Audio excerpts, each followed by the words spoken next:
So I'd been faffing around with my thesis for 2 years after successfully submitting my proposal, and one day I ran into one of my PhD lecturers, a Professor Louise Whitaker. She was a tough cookie, but she had seen some potential in me and was always very encouraging.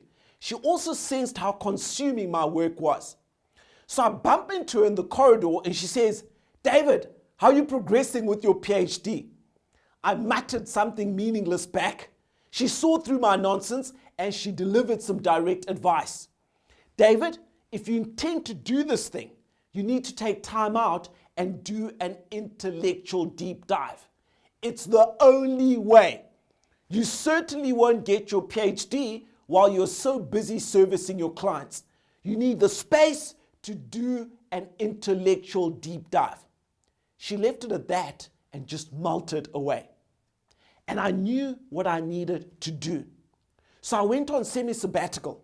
For about 1.5 years, I cut out 70% of my workload and I applied this time directly to my PhD.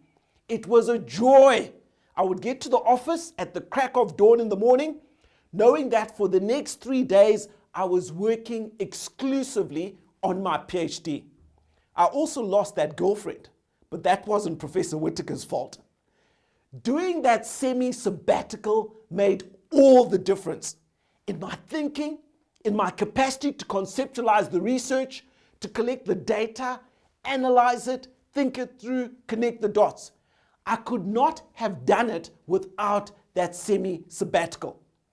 This may sound contradictory, but the fact that I was still engaged in business 30% of the time also helped immensely.